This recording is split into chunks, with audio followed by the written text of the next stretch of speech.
What do you do when life does not seem fair? How do you deal with it when it is not what you expected?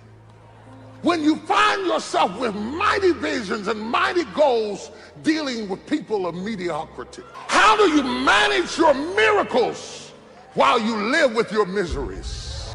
These are the questions laying before us today. How do I survive in an unbearable situation? It's hard living. Life is hard. See, it's hard when you're 49 years old, been working on a job for 17 years, and they come in and tell you you're finished and give you 1 week severance pay. And you got to start all over again. It's hard when you're married and raising children and your children are crawling and your husband dies unexpectedly. It's hard handling just the tragedies of life. It's hard when you're working on something and you put everything you have in it and it doesn't work out. You lose your money and other people's money. It's hard. It was rough when I lost my job and I could not find a job. It was humiliating and embarrassing borrowing money, and then I couldn't pay the money back when I told them I would. That's rough. How people look at you, how they respond to you. It's very hard. It's humiliating. I think for the rest of my life, I will remember a question I got in a Bible class in this church. We were still in the old building, and a gentleman on the third row on the right-hand side stood up and said, he says, "Bishop, I've got a question for you." And I said, "What?" He said, "Will I ever be happy?" With tears in his eyes, the weight of what he said has stayed with me the rest of my life. Will I ever? Not will I be saved. I'm saved, but will I? Not will I have a job. I got a job, but will I be? I got a spouse, but will I be? There are days that you can be really blessed and still be really burdened. There are people who have experienced miracle working power and still feel miserable. What did I do? Why can't I have the life she has? She looks so happy. Why can't it be like Bishop and them? Why can't it be like God is faithful? My question is, can you live with being you? Can you live with being you? But the constant pulling of people who want more and more and more. Give us fish, we don't like this. Give us leeks and onions, we don't want this. What does it matter? We got these, what's going on with that? Why you bring us out here to die? I'm thirsty, I want something to drink. It's cold out here. Where's my mama? Does your phone ever ring like that? Do your emails ever look like that? Do you ever feel like, can you do something for yourself? He says, God, being me hurts. What do you do when being you hurts? And God says to him, all right, I'm going to teach you how to delegate. I'm going to teach you that you are a limited resource. I'm going to show you how to delegate your responsibilities into a wider array of people so that you can cope with your calling. Deal with your situation. Handle being a single mother.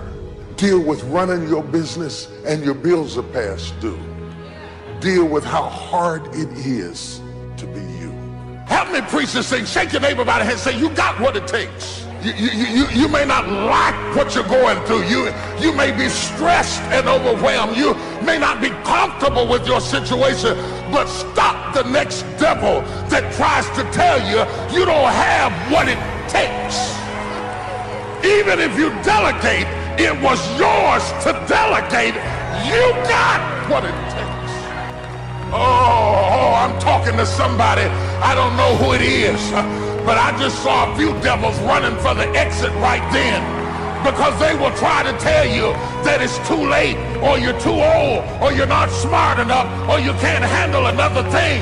But the devil is a lie. God is faithful. He wouldn't put it on you if he didn't put it in you. I said he wouldn't put it on you if he didn't put it in you. And the more he puts on you, you got to discover What's in you? See, when you start talking this kind of stuff, hell gets nervous. Demons start trembling. As long as you're saying, I can't handle it, I want to die, I'm about to lose my mind, then demons are happy. But when you start saying, I can do all things, hell gets nervous. Demons start trembling. Oh, it's not enough to believe in God if you don't believe in yourself. Oh, you got what it takes. Storms come, winds blow, lightning flashes. Things aren't fair. Things are upsetting. They're nerve-wracking. But the very fact that he allowed it to happen, seeing as he is the architect, it is a sign that he's looked at the specs. He knows what he put in you. He knows his grace is sufficient to get you through this moment in your life. And somebody, oh, I'm about to feel like preaching now. Somebody in this room knows you've been through some stuff that if anybody would have told you that you had to deal with that, you'd have said, ain't no way I can handle it. But every time you got ready to give up, there was something on the inside that kept telling you, go ahead, go ahead, go ahead. If you're in here today, slap your neighbor and say, I'm still here. I've been tried, but I'm still here. I've been burdened, but I'm still here. I've been lonely, but I'm still here. I've been frustrated, but I'm still here. I cried, but I'm still here. Somebody help me pray. Here's what I discovered that happens to you in life, that you will go through things, and while you're going through them, you can't understand why it's happening to you. But after you go through it, you get back and you look at it and you say, oh, now I understand why I needed that lesson. That I couldn't understand it then. But after I got through it, then I saw that that was preparing me for bigger and better things. That as you go through the challenges of life and you look at it and embrace whatever comes to you, don't run from it. Step toward it. Don't try and duck it like most people do. See, most people want it easy. See, easy come, easy what? Easy go.